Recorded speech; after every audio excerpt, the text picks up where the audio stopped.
آغاز سے آخر تک قرآن نعت مصطفیٰ، آغاز سے آخر تک قرآن نعت مصطفیٰ، محبوب کے بیان کا ایسا انوکھا ڈھنگ ہے۔ آغاز فرماتے ہیں اللہ کی ستاوا قدم شان ہے، انسان نہیں انسان وہ انسان ہے۔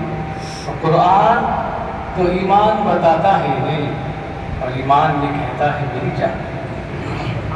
تو قرآن مقدس کی تلاوت آپ نے سماعت فرمائی، یقین جانیں کہ یہ قرآن پاک اللہ کی مقدس کتاب ہے۔ یہ تو بے شمار کتابیں ہیں اور 4 کتابیں تو بڑی مشہور ہیں، لیکن ان میں سب سے افضل والا اور ہر کتاب سے افضل والا کتاب قرآن مقدس ہے، اور وہ ہمارے پاس ہے، یعنی مومنوں کے پاس ہے، مسلمانوں کے پاس ہے۔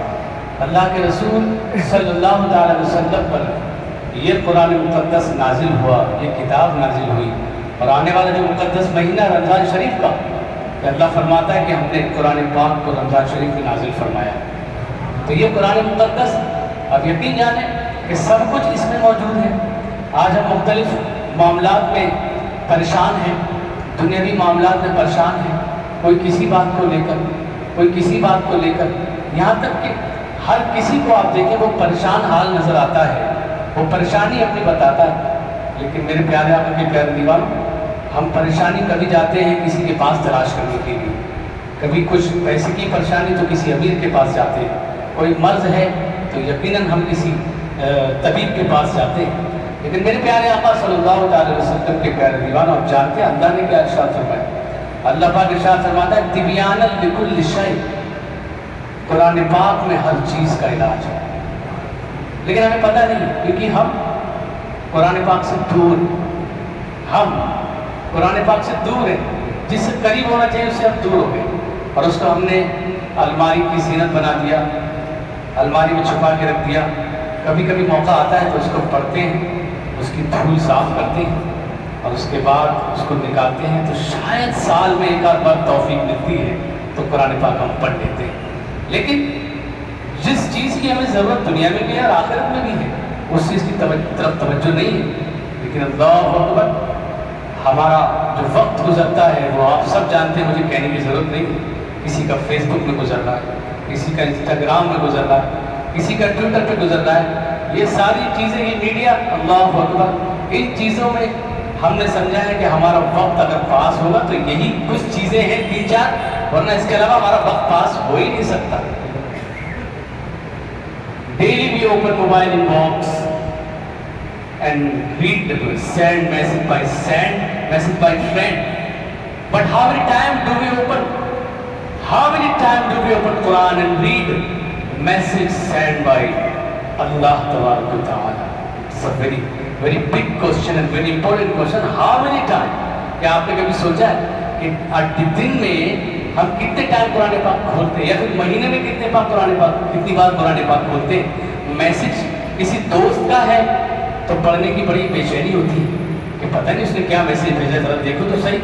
جب تک کہ صبح اٹھتے سیدھا آنکھ کا جو ہے اندھیرا دور ہونے سے پہلے وہ موبائل سامنے آ جاتا ہے۔ بڑی تعجب کی بات ہے میرے پیارے آقا کے پیارے دیوانوں، لہٰذا ہمیں یہ چاہیے کہ مختصر سا پیغام آپ کو دینا چاہتا ہوں کہ آپ ابھی بھی اگر ہم عزت کے طلبگار، طاقت کے طلبگار، شہرت، طاقت، عزت سب کچھ آپ کو ملے گا، بس قرآن مقدس کے قریب آ جائیں، قرآن مقدس کو اپنائیں، اس کی تلاوت کریں، اور اس پر جو آیات ہیں نا، جو لکھا ہوا ہے اس پر عمل کرنے کی آپ حضرات کوشش کریں۔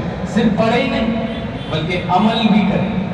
آج ہماری تعداد زیادہ ہے، حضور صلی اللہ علیہ وسلم سے پوچھا گیا یا رسول اللہ، حضور نے فرمایا ایک دور ایسا آئے گا کہ تمہاری تعداد بہت زیادہ ہوگی، مطلب بہت زیادہ ہوگی، لیکن دبدبہ نہیں ہوگا۔ حضور صلی اللہ علیہ وسلم نے جیسے ارشاد فرمایا، صحابہ کرام نے عرض کیا یا رسول اللہ، ہمارا دبدبہ کیوں نہیں ہوگا جبکہ ہماری طاقت ہوگی، ہم بہت اچھی تعداد میں ہوں گے؟ حضور صلی اللہ علیہ وسلم نے ارشاد فرمایا، تمہارا دبدبہ اس لیے نہیں ہوگا اس لیے کہ تم بظاہر تو مسلمان دکھتے ہوگے، نظر آتے ہوگے، لیکن تمہارے اندر ایمان نہیں ہوگا۔ یہی وجہ ہوگی کہ تمہاری طاقت، تمہارا روب، تمہارا دبدبہ نہیں ہوگا۔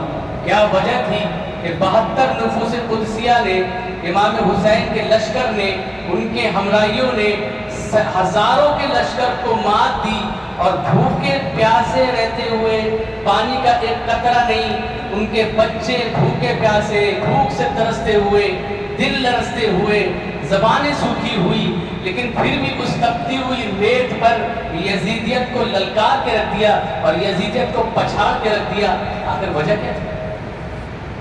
کوئی ایکسٹرا پاور تھا ان کے پاس؟ کیا تھی؟ کوئی دنیاوی بظاہر دنیاوی تو کوئی پاور نہیں تھا نا ان کے پاس، لیکن ہاں ان کے پاس پاور تھا، اور وہ پاور تھا ایمان کا پاور۔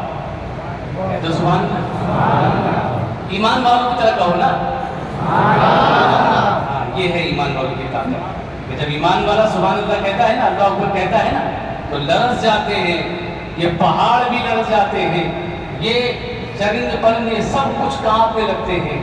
اللہ اکبر، یہ ہے اللہ اکبر کی صدا۔ تو میرے پیارے آقا صلی اللہ علیہ وسلم کے پیارے دیوان، میں یہ آپ سے عرض کرنا چاہتا ہوں کہ بڑی مقدس راتیں ہیں، ان مقدس راتوں کو غنیمت جانے، آپ حضرات موقع کو غنیمت جانے، اللہ کی بارگاہ میں دعا کریں، ہاتھ اٹھا انشاءاللہ۔ پروگرام ختم ہونے کے بعد دعا ہوگی، حضور داعیہ کبھی دعا فرمائیں گے انشاءاللہ۔